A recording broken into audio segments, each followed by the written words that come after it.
Comenzamos.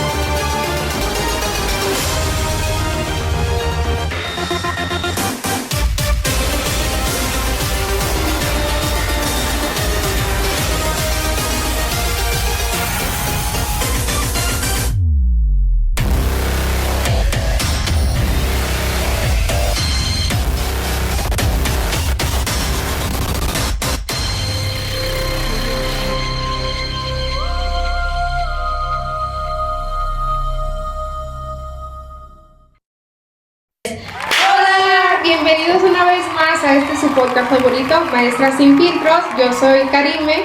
Y yo soy Evelyn. Este día tenemos unas invitadas muy especiales que al rato van a venir a acompañarnos. El día de hoy estaremos haciendo una pequeña receta de nuestras comidas favoritas. Lo que viene siendo un postre, que es la Carlota, y un pequeño refrigerio snack, que son unos bondeles y unas alitas. Como dinámica especial el día de hoy tenemos la dinámica de las carreras. Como pueden ver, aquí tenemos los nombres de nuestras compañeras, de nuestras invitadas especiales, las cuales les vamos a hacer preguntas que nosotros consideramos que son especiales para nuestro proceso de enseñanza y aprendizaje. Y bueno, enseguida les vamos a presentar a nuestras invitadas especiales. Con ustedes, La maestra Fátima. Y yo, la maestra Naomi. Y yo, la maestra Ashley. y enseguida, La maestra Citlali. Chicas, pues qué gusto volverlas a ver después de tanto tiempo de ser egresadas de la Normal del Estado. Creo que esta reunión es una manera de aprender de la práctica que tenemos día a día. Entonces, pues sean bienvenidas a este su podcast, esta es su casa. Y pues vamos a estar preparando las cosas mientras vamos a hacer nuestras preguntas, el diálogo de nuestra experiencia y pues vamos a contestar, ¿les parece? Bien, comencemos. Da mucho gusto nuevamente de que estemos aquí todas reunidas en este podcast, porque considero que esta experiencia que vamos a tener el día de hoy nos ayuda muchísimo en nuestra formación pedagógica.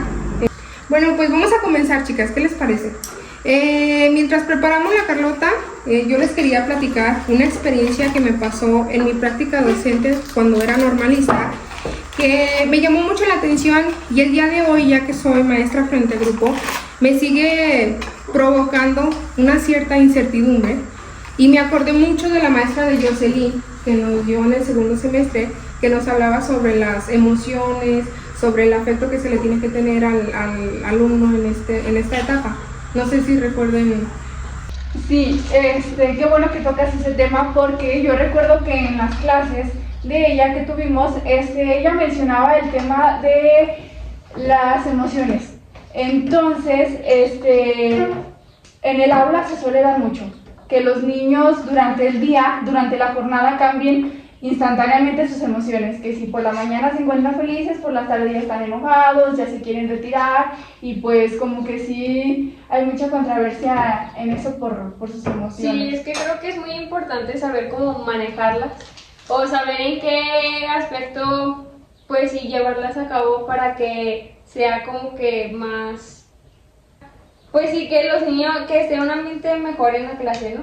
Exacto, y que ellos también conozcan que hay ciertas, como ciertos trabajos que los pueden ayudar a medirlas, a tener como un cierto estándar del nivel que pueden tener las emociones, o sea, de que no pueden exceder más, porque si llegaran a exceder, pues se complica más la situación, ¿no? Y no se puede resolver como tan así el problema, se agrava más la situación, pues. Sí, me acordé mucho e implementé una estrategia que la maestra Jocelyn nos puso cuando estábamos estudiando la carrera del termómetro emocional, no sé si se acuerdan de él.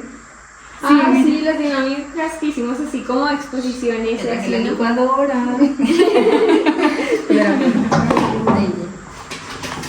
Sí, mira, de hecho, tocando el punto del termómetro, pues aquí nos acompaña. No podía pasar por el haber sabido su presencia y aquí nos está acompañando el día de hoy. Miren, aquí se encuentran algunas de las emociones que son frecuentes en los niños y que suelen presentarse en sus jornadas dentro del aula o de la escuela. Esta actividad yo la puse en práctica cuando estaba implementando el PDA que me hablaba sobre el desarrollo de emociones y el control de emociones dentro del aula.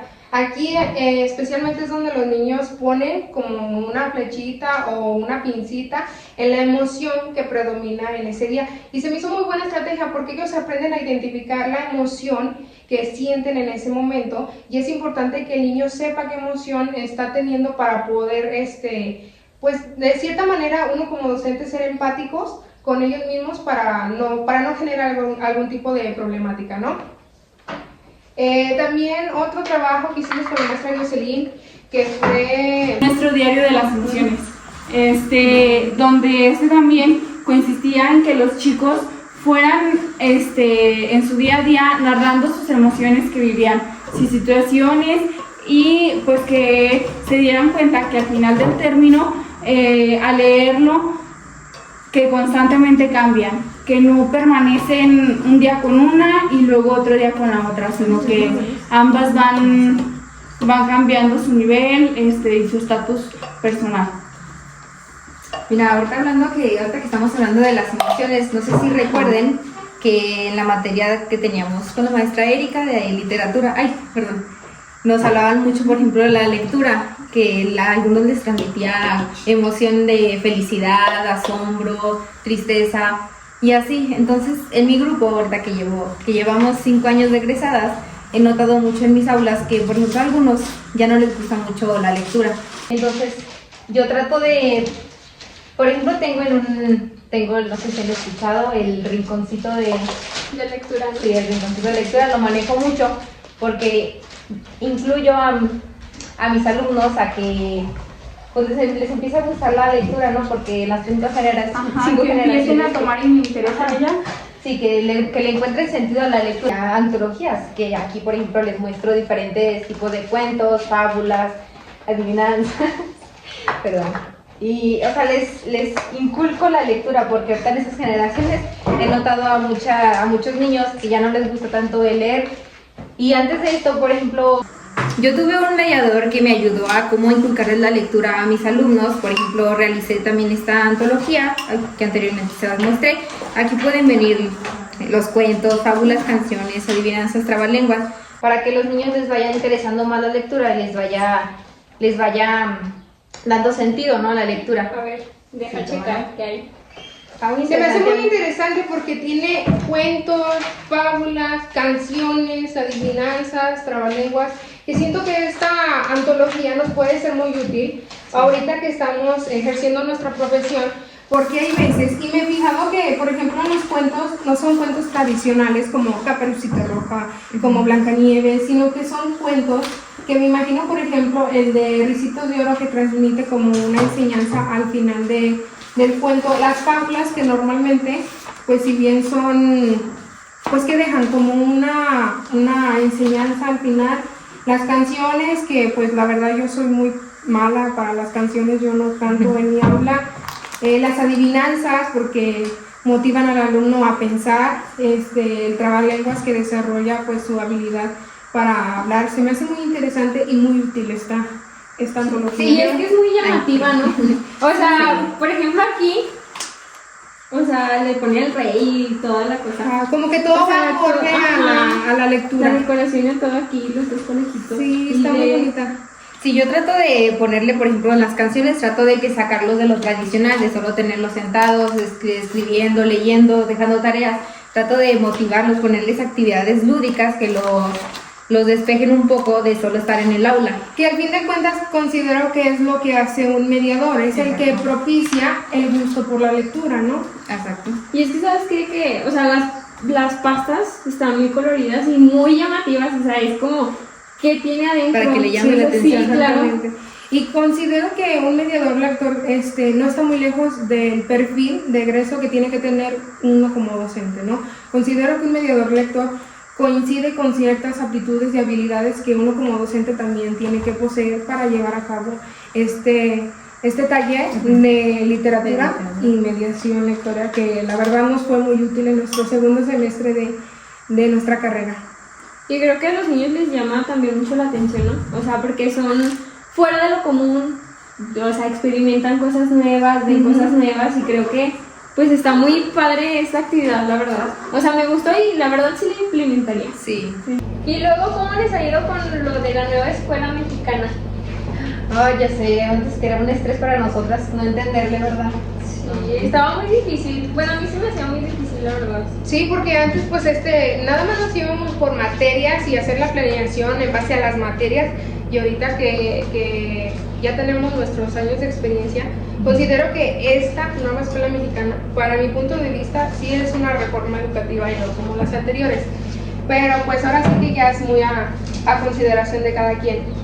Cuando estaba en la primaria haciendo mis prácticas, recuerdo que estábamos en observación y ayudantía y tuve la oportunidad de observar una planeación de mi maestra titular, lo cual me pareció muy interesante porque pues nunca había tenido la oportunidad de tener esta observación y este acompañamiento por parte de mi maestra titular, la cual me fue orientando y me fue dando consejos. En la planeación, mis primeras experiencias, o lo primero que alcancé a visualizar, es que la planeación en algunos casos estaba como ejecutada o estaba planificada por los campos formativos, y esta generaba una sola planeación y era el trabajo por proyectos. Pero también me pude percatar de que algunos maestros no trabajaban por proyectos, sino que todavía seguían trabajando los campos formativos como materias.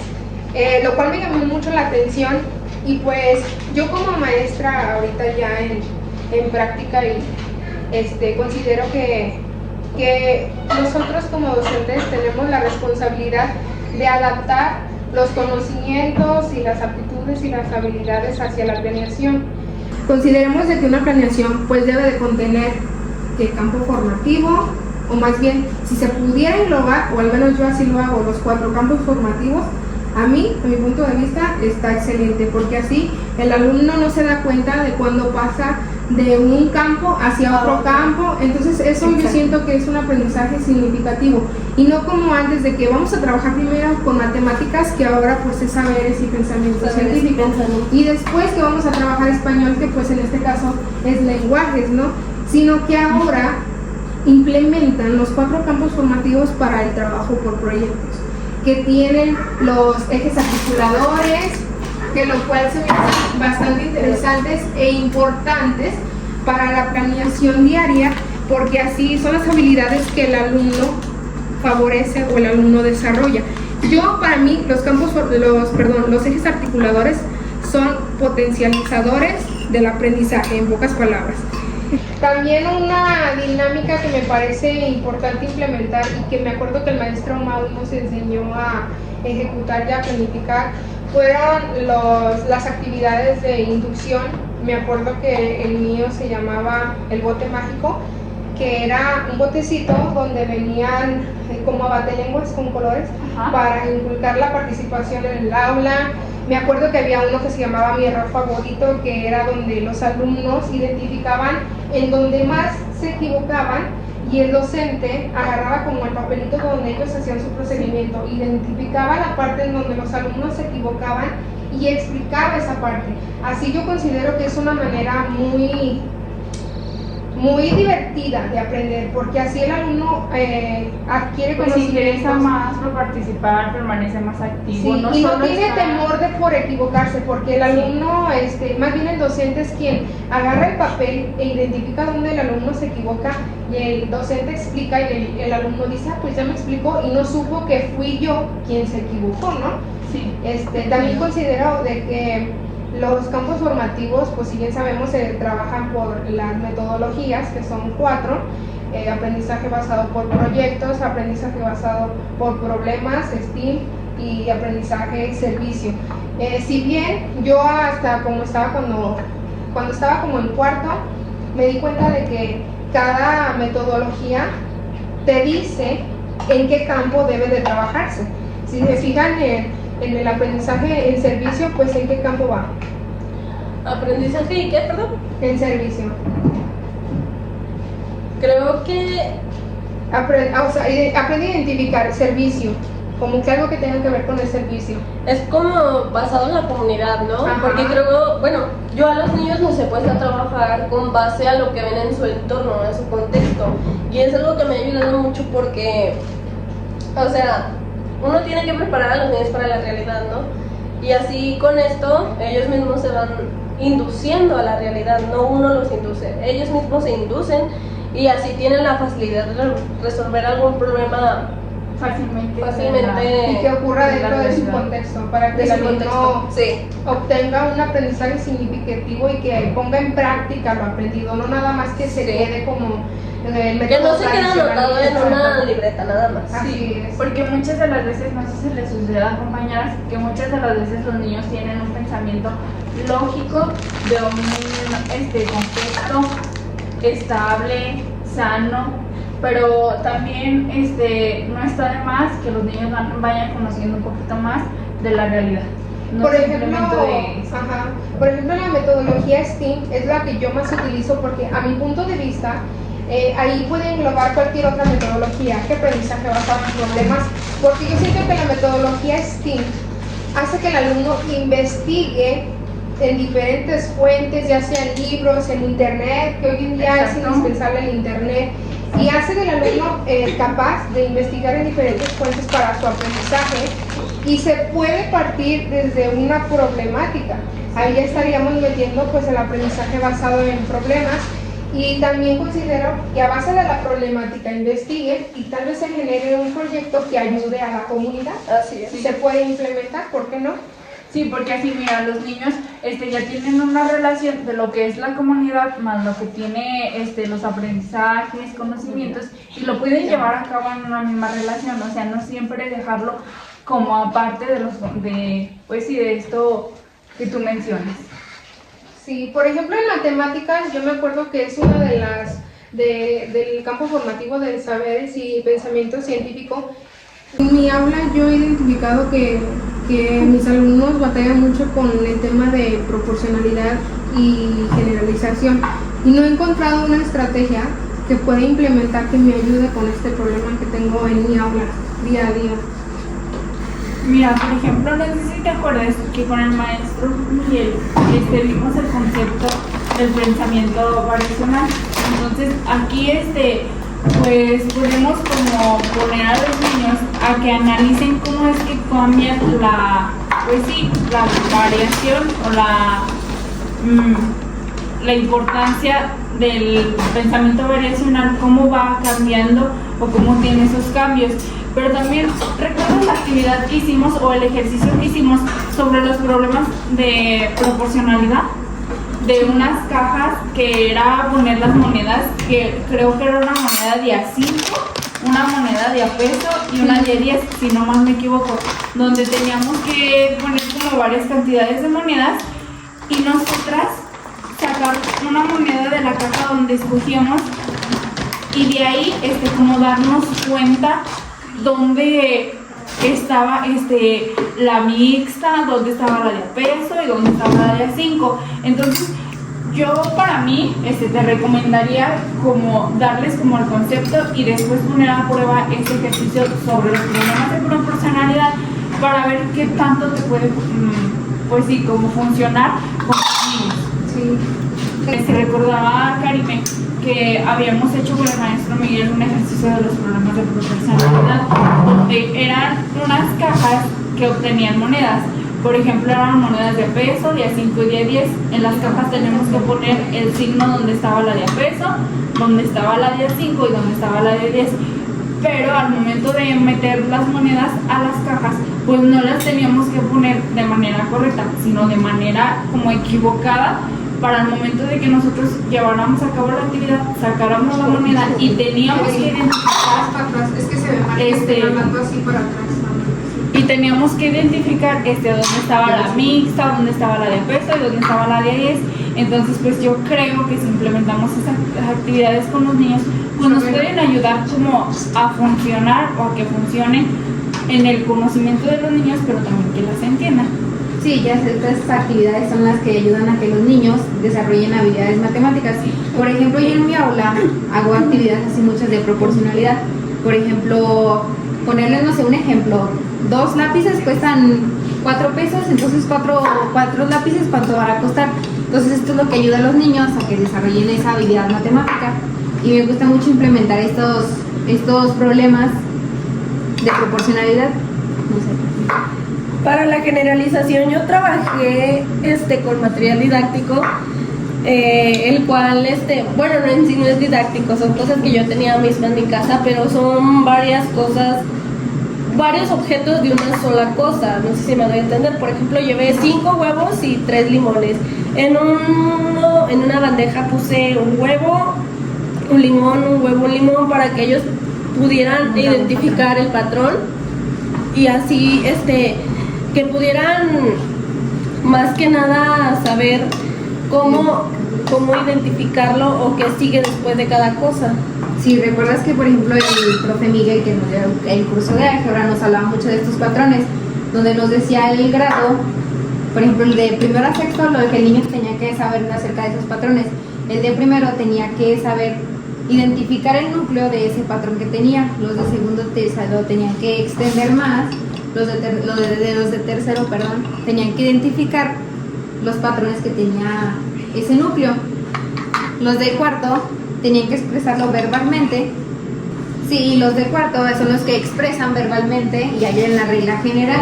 Los de quinto tenían que ya saber hasta hallar el término del patrón. En los de sexto tenían que hallar el número de patrones, el número de elementos, y ya lo tenían que expresar ellos mismos. No, y fíjate que los de sexto ya que muy evolucionados, ya cada vez más que saben identificar mucho mejor lo del patrón. Sí. Sí, mira, y por ejemplo en lo de la escala, pues podemos como ir implementando lo que son las mapas, ¿cómo te diré? Las gráficas, para que los niños como que ya vayan ampliando un poquito más su conocimiento y que ellos tengan como un concepto claro de cómo pueden implementar ello. Sí, luego, bueno, por ejemplo en la escala entra pues la geografía, ¿no? Que es los mapas y todo lo que hacemos, todo lo geográfico, porque ahí pues implementamos más como contextos sobre la naturaleza, en dónde estamos y así. Y bueno, yo quiero que me cuenten si ustedes creen que es difícil planear en contextos diferentes, ya sea en ciudad, en fuera rurales, o sea, ¿cómo creen que sea? O si ya lo han experimentado. Sí, mira, yo en las prácticas o cuando era normalista, pues la normal del estado está en mero centro de Aguascalientes, está en Paso de la Cruz. Y cuando hice mi examen de asignación de plaza, yo pedí, o más bien solicité la asignación en Jalisco, porque a mí Aguascalientes se me hacía un estado pues muy chiquito, con pocas plazas, y pues la verdad siempre, no sé por qué me llamó la atención Jalisco para trabajar. Ahorita estoy en una comunidad rural y la verdad es que es muy diferente el contexto de que vive un alumno de ciudad a uno de una comunidad. Se nota la diferencia en los alumnos. Hasta en los mismos alumnos se notan muchísimas diferencias, y considero que en la planeación, por ejemplo para fomentar la geografía, que en este caso pues es ética, naturaleza y sociedades, que ahí entra un poquito la geografía, tenemos que basarnos en el contexto que rodea al alumno, porque por ejemplo no tiene caso de que nosotros les enseñemos culturas que pues a lo mejor los niños pues no les encuentran como una relación o un significado, porque a lo mejor dicen, ay, pues a mí eso que me interesa, ¿no? Si no les estamos enseñando principalmente lo de su contexto o donde se desenvuelve el alumno.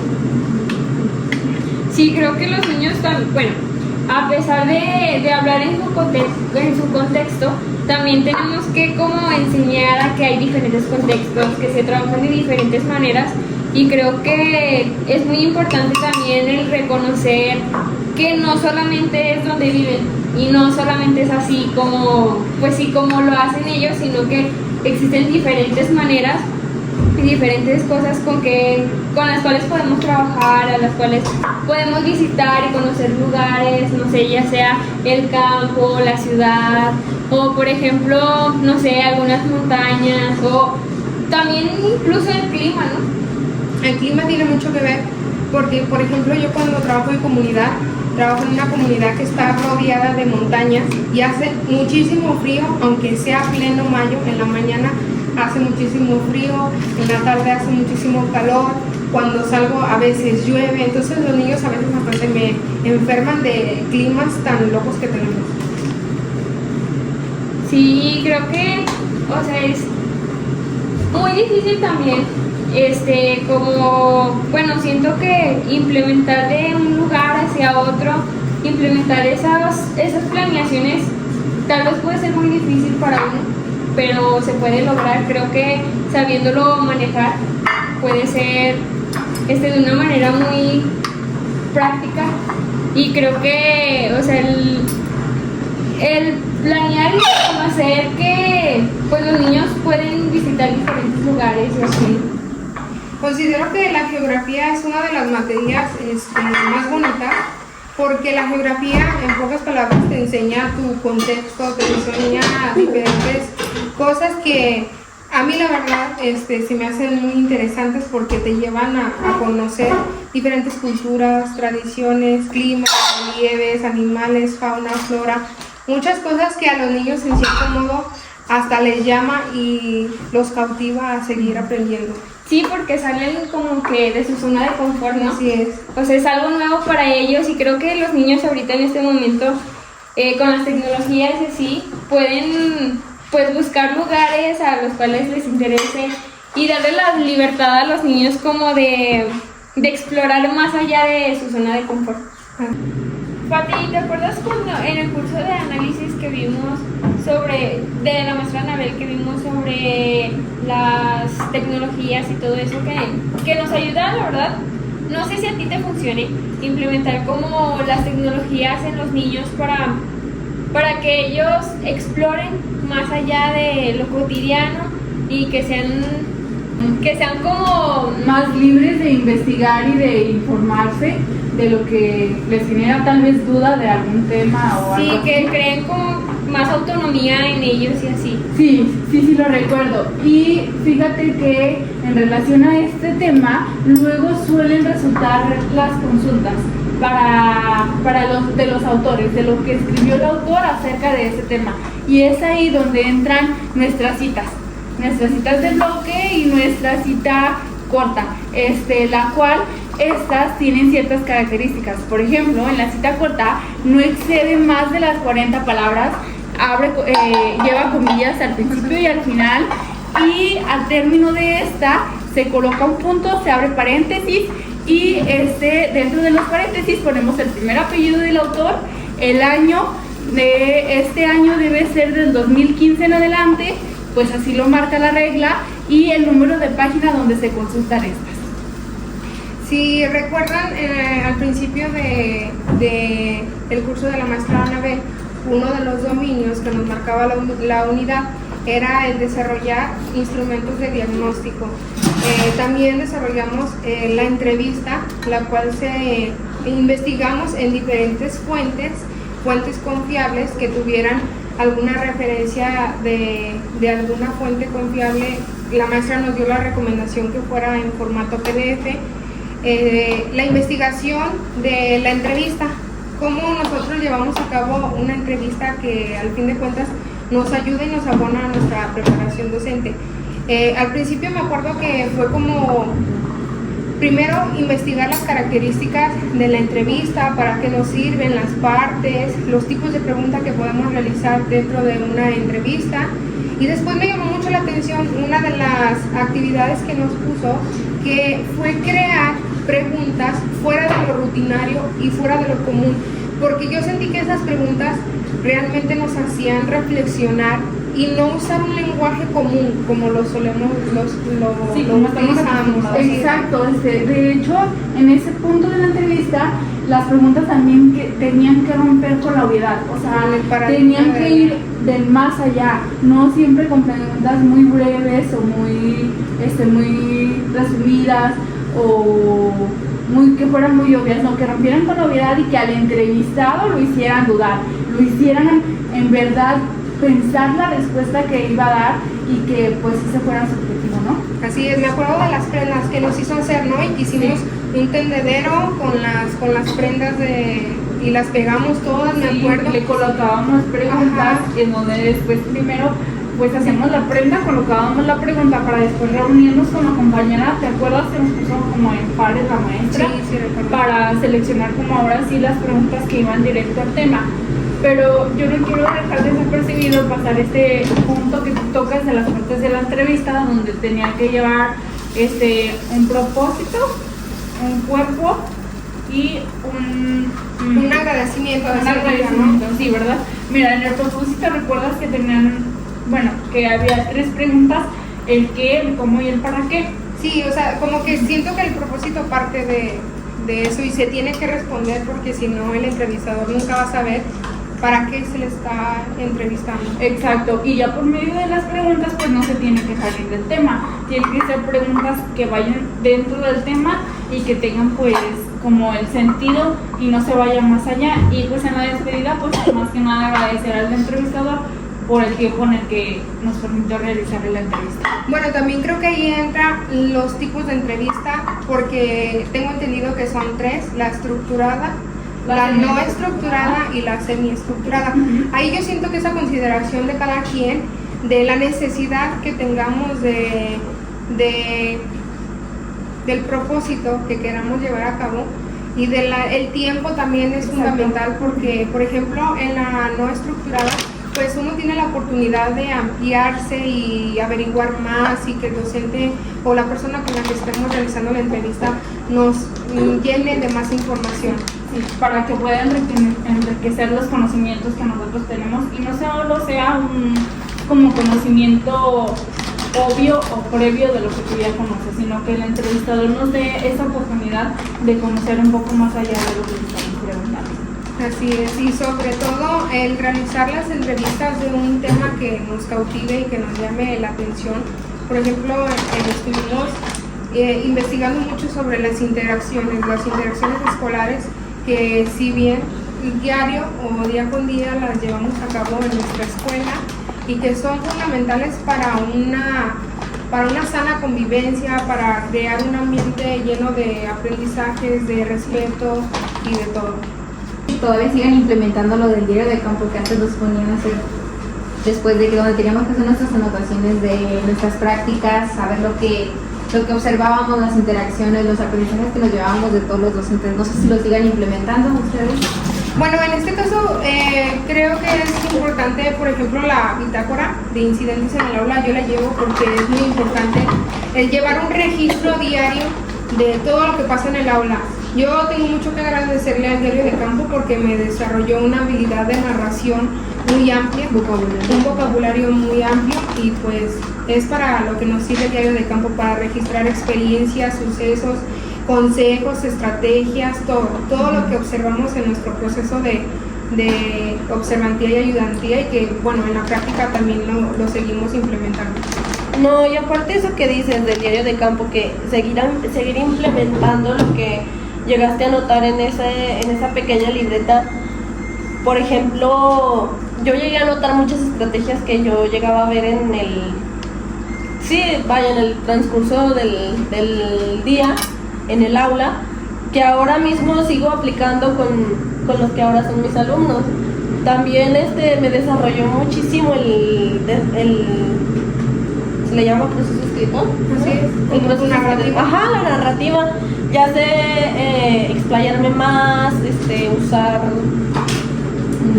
un lenguaje muy adecuado para... Y reflexionar, yo siento que el diario te hace reflexionar sobre la propia práctica. Yo siento que es donde puedes observar tus áreas de oportunidad, tus estrategias, tus metodologías y ver qué funciona y qué no y que no te funciona. Por ejemplo, en la transformación de la práctica, al inicio de mi diario de campo yo tenía que no podía tener como un dominio de, bueno, un control del grupo adecuado, o sea, a mí me dejaron con el grupo y yo decía, ¿qué hago?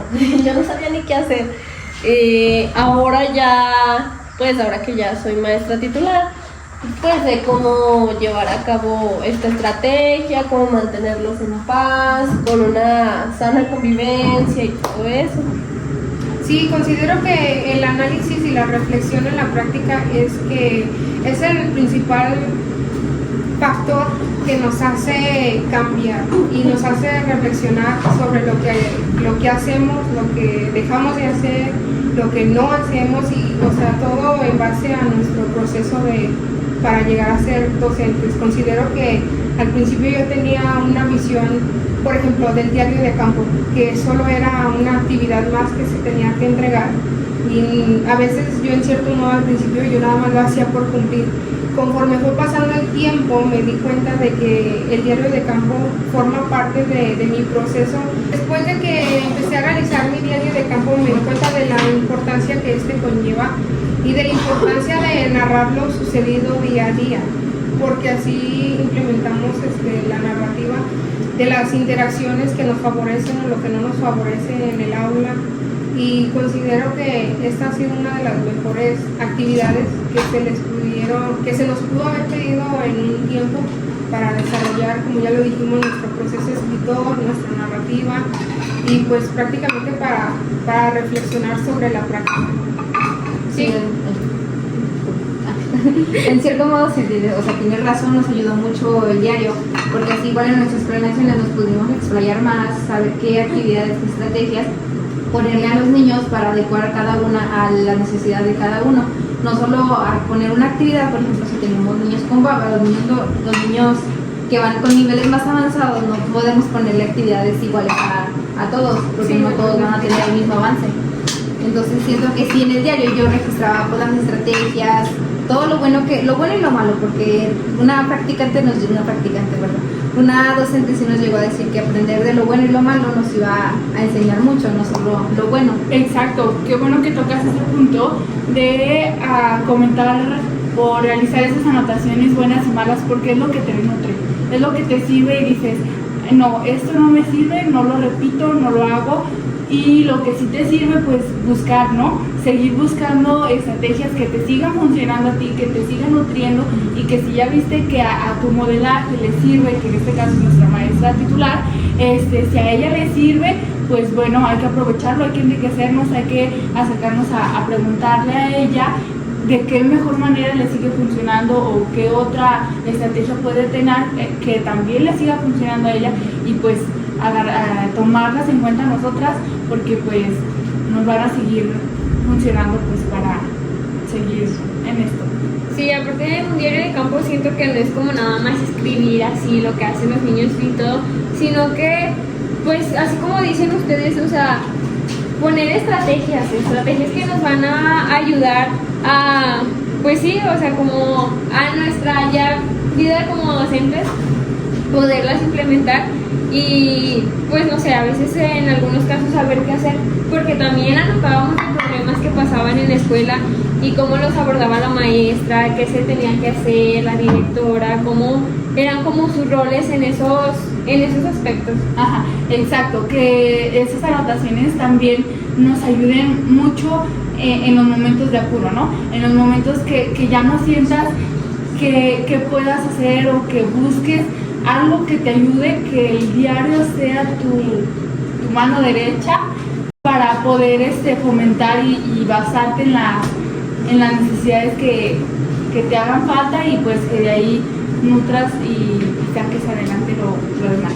Exacto, miren, también yo en esta práctica pues de inicio, cuando inicié, ya ahora como maestra titular, pero poquitos años atrás, yo siempre acostumbraba que mi diario de campo tuviera como anotaciones de áreas de oportunidades de mejora, donde yo me guiaba de los errores, o sea, de lo malo que varias de mis compañeras ya mencionaron de ustedes, y de lo bueno. Y yo también anotaba mucho las interacciones que se daban entre el docente y el alumno, directivos, maestros, como para yo darme cuenta o guiarme o nutrirme de esos conocimientos a mi, pues sí, ahora a mi formación. Entonces, pues yo siento que como aprovechamiento de conocimientos o áreas de mejora de oportunidad, pues sí nos han ido mejorando en mi persona y en ustedes. A lo que he escuchado de su plática, sí han ido como mejorando, y pues qué bueno que vayan teniendo esa gran oportunidad de tener buenos conocimientos y que nos estén funcionando. Bueno, ya nada más para finalizar este podcast, tenemos la dinámica de la carrera. En esta dinámica vamos a hacer preguntas de reflexión sobre si el volvernos a juntar y el volver a platicar nuestras experiencias, nuestras estrategias ahora como docentes, pues nos sirven de algo, ¿no? Que yo considero que sí, porque todo lo platicado aquí y lo aprendido en el curso, en la carrera, creo que nos ha servido y nos ha ayudado. Siempre nos ha dejado como un aprendizaje significativo. Así es. Bueno, pues aquí tenemos la tabla de la carrera. Vamos a hacer preguntas y quien la responda bien pues va a seguir avanzando hasta llegar a la meta y va a haber la estrategia de preguntas robadas. Compañera Ashley, ¿me puedes compartir el sobre? Claro. En este sobre están las preguntas que se les van a realizar aquí. Pueden robar las preguntas, ya les dijo mi compañera Karina, y pues vamos a ver quién gana. Va a haber premio. Muy bien. Una plaza de tiempo completo. Qué bueno que tiempo completo la plaza. Sí, muy bien. Muy bien, vamos a iniciar con Evelyn. Sí, Evelyn. ¿Me puedes sacar una hojita?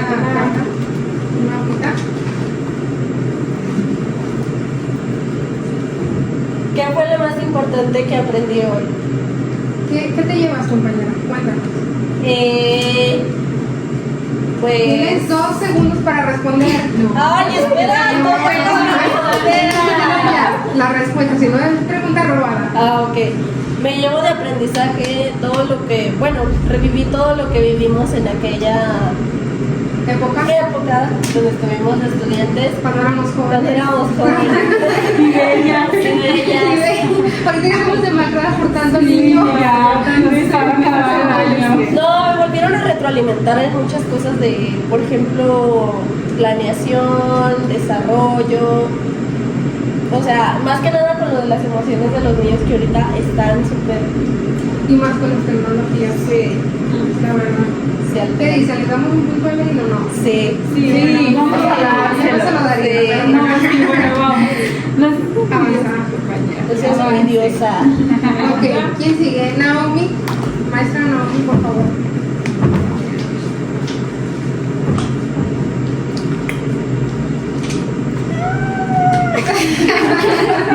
A ver, un poco dudosa, ¿eh? ¿Cómo puedes relacionar este contenido del que ya hablamos con tu vida diaria y con tu práctica docente? ¿De qué vamos en todo Sí, el claro, podcast? en el que vamos en Incluyendo todo. todo, pues bueno, si quieres incluirlo todo ya, pero ya se te acabó el tiempo, así que no avanzas. Así como los niños nos esperamos, hay que esperar a nuestra compañera. Claro. Que nos responda. Hay que tomar turnos. Sí. Turnos no sé si se aguantan. ¿Cómo puedo implementar todo esto en mi vida cotidiana? Karina, ayúdame. No, entonces no. Te acepto el reto. Ya dijiste que sí. Sí, sí te me robó. Yo considero que todo esto de lo que hemos hablado, para mi punto de vista, va a depender mucho de la capacidad y del compromiso que tengamos como docentes de implementarlo y de reflexionar sobre lo que estamos haciendo y sobre lo que ya dejamos de hacer, sobre lo que nunca implementamos en nuestras aulas. El proceso de ser normalista nos abona y nos brinda muchos conocimientos que considero que todos son valiosos, todos los cursos son valiosos, porque por algo nos estamos formando para docentes, todos nos abonan algo y considero que que el impartirlo en nuestras aulas es de suma importancia. Por ejemplo, las estrategias que me dieron mis compañeras con los problemas de matemáticas se me hicieron muy útiles, que yo sé que voy a implementar en mi aula. Por ejemplo, el rincón de la lectura también es una estrategia muy dinámica y muy innovadora que sé que voy a implementar. Entonces, eso me llevó de aprendizaje. Mi clase, mi punto. Ay, no, yo voy aquí. Gracias. ¿Quién sigue? Fátima. Va. Ay, la suerte que vaya conmigo. Ok. Y creo que algo es. Te ayudo a leer la siguiente. O tú. Ayúdame, te lo agradecería. Ok. ¿Cómo cambiaría tu forma de pensar si aplicarías realmente lo aprendido? Uy, cambiaría muchísimo. Me fortalecería más. Siento que mi manera de enseñar hacia los niños fuera otra. Los nutriría más de información. Si estuviera más activa en las tecnologías y informara más, el aprendizaje en los niños marcaría mucho, porque hoy en la actualidad, si lo reconocemos, los niños, los chicos piden mucho la tecnología en nuestras clases, mucho. Entonces siento que esa partecita, si la cambiaría, me ayudaría muchísimo, la verdad. ¿Alguien quiere complementar lo de Fátima? ¿Cómo cambiaría su forma de pensar si aplicaría realmente lo aprendido en este podcast? Pues creo que, no sé, de una u otra forma cambiaría también al ver las perspectivas de todos, ¿no? Porque, o sea, ya sea como dicen en lo emocional, ya hay niños, pues hay niños tratados, hay niños que aún no, pero aún así tú siendo una docente, que ya sepas cómo llevarlo a cabo, o sea, te ayuda muchísimo. Y es la una verdad. ventaja. Es una muy buena ventaja, la verdad, y creo que pues te ayuda a que no haya como tantos conflictos entre los niños, porque mucho es por eso, por las emociones, porque no saben cómo manejarlas ellos mismos. Y creo que nosotros también a veces no sabemos ni cómo manejar ni la del alumno ni la como docente. Exacto, porque una vez que a lo mejor tú llegues tal vez enojada al salón o entres de mal humor al aula y se lo transmitas a los chicos, así va a ser la clase. O sea, la jornada del día va a estar muy pesada, no vas a poder trabajar y la vas a hacer muy tediosa, como bien lo comenta ella. Entonces creo que los problemas de casa se dejan en la puerta y cuando entramos al aula pues ya tenemos que ser otras personas, porque ahora sí que los chicos no tienen la culpa de lo que nos sucede a nosotros. Así es, pues vamos a darnos puntos a todas porque todas participamos. Exacto, todas me ayudaron y se los agradezco. Ok, siguiente pregunta. Adelante. Ay, no.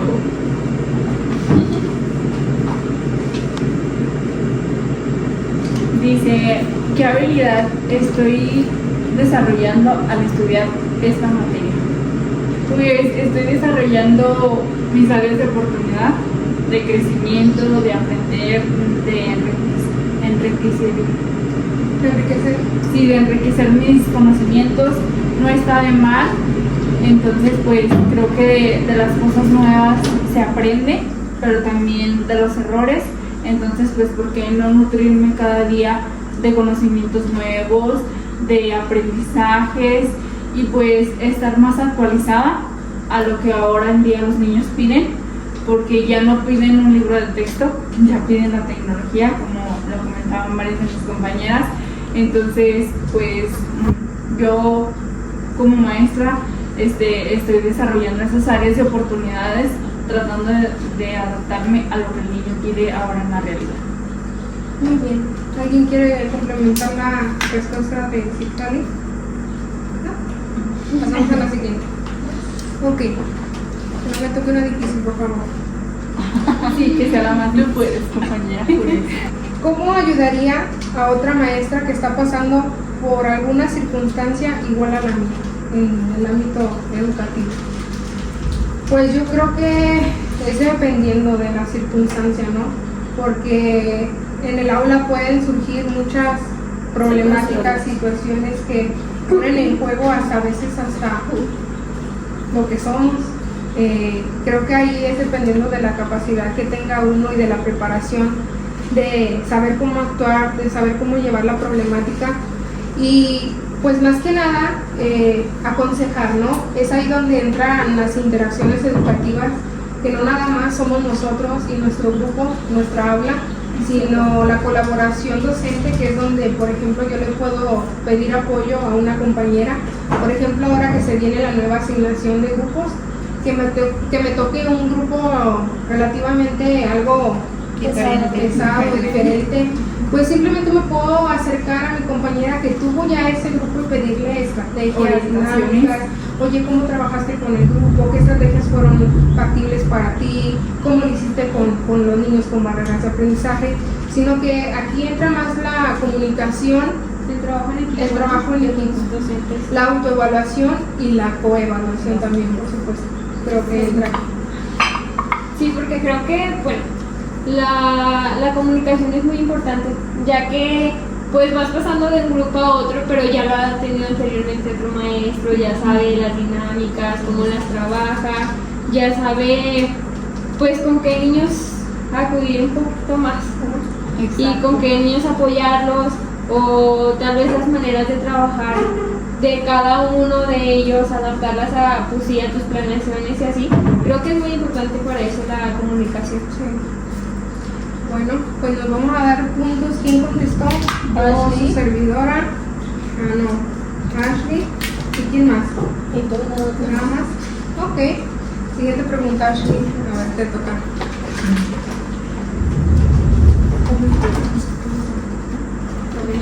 Ayuda. ¿Cómo cambió tu forma de pensar después de esta charla? Uy, creo que hay muchas cosas que aún no se implementan al 100%. Y creo que basarme en eso, pues intentar implementarlas más. Cambió mi forma de pensar, sí, mucho. Porque ahora, no sé, en alguna situación a lo mejor yo no sabía cómo hacerle o qué implementar. Por ejemplo, O ya no te acordabas cómo. ya no me acordaba cómo y así. Entonces, como recapitulación de lo que vimos. Review. En lo que vimos, creo que pues ahora ya es como tratar de implementar lo que ya me acuerdo, lo que me recordaron aquí mis compañeras en el aula. O sea, así ayudarme un poco más para que mis clases sean más dinámicas, más divertidas. Sí. Creo que toda esta recapitulación de todo lo que vivimos en el segundo semestre de la licenciatura en educación primaria nos ayuda y nos fortalece como maestras. Creo que cada quien apropia sus propios conocimientos y ahora sí que cada quien agarra lo que cree factible y lo que cree que pueda implementar en el aula. De cierta manera se hizo como una retroalimentación de nuevo. Así es. Sí, vaya que sí, muy nutriente y muy satisfactoria para nosotras volver a retomar estos temas, porque si hay algunos detalles ahora que ya estamos dentro del aula que se nos pasan, pues con esto creo que nos va a servir de mucho para recordarlo y volver a retomar y seguir trabajando lo que tal vez habíamos dejado por desapercibir y no habíamos trabajado ya. Así es, sí. Bueno, pues ya nada más queda agradecer por el tiempo que nos acompañaron en este podcast, darles las gracias y recibirlos una vez más en el siguiente podcast. Así que por nuestra parte es todo y pues nada, muchas gracias. Adiós. En el segundo semestre, en la materia o en el curso de planeación impartido por el docente Luis Mauricio Pedrosa, nos enseñó la importancia que tiene una planificación docente y lo que ésta conlleva. Nos enseñó que en el encuadre viene principalmente la información del docente y del lugar de trabajo. Nos enseñó también que en el propósito es importante y es fundamental que se responda a las preguntas del qué, cómo y para qué. También nos mencionaba que se tiene que llevar a cabo el PDA con el que se va a trabajar en la actividad, las metodologías y que la planificación puede llevar ya sea fases o momentos dependiendo de la metodología que implementemos, que debe de llevar los ejes articuladores, que si bien no es posible a veces trabajarlos todos, pero sí en su mayoría. También vimos la importancia de las actividades de inducción en el aula para no generar una clase tradicionalista. Y por último también estuvimos viendo los métodos de evaluación, la autoevaluación, la coevaluación, la heteroevaluación y que la importancia que estas contienen y que estas fomentan en el aprendizaje de los docentes hoy en día. También otro curso que nos brindaron en el segundo semestre de licenciatura en educación primaria fue el de literatura con la maestra Erika Padilla, en donde trabajamos lo que eran los mediadores, la función de esta y lo que nos aportaban para que le inculcáramos la lectura a nuestros alumnos de primaria. También hablaremos de los aprendizajes adquiridos y materiales que realizamos que nos apoyaron durante nuestra jornada de prácticas y ahorita en la actualidad nos son funcionales. En la materia de desarrollo socioemocional explicaremos cómo trabajar esta educación en el aula para mantener un ambiente sano y positivo. En este curso daremos a conocer los conocimientos y experiencias que tuvimos sobre la materia álgebra, tomando en cuenta los siguientes puntos: el pensamiento variacional y la proporcionalidad, para que así mis niños puedan desarrollar un aprendizaje significativo y continuo de estos temas. La generalización nos puede ayudar en el aula a resolver problemas de proporcionalidad con los niños, llevando a cabo el conocimiento de patrones y reglas generales. El pensamiento crítico nos enseña a cuestionar por qué suceden ciertos fenómenos sociales y ambientales. La inclusión nos ayuda a conocer diferentes regiones, culturas y modos de vida. La equidad y la excelencia ayuda a comprender las desigualdades entre regiones. La nueva escuela mexicana busca formar ciudadanos críticos y solidarios, conscientes de su entorno y su comunidad. En este sentido, la geografía está conectada directamente a la NEM.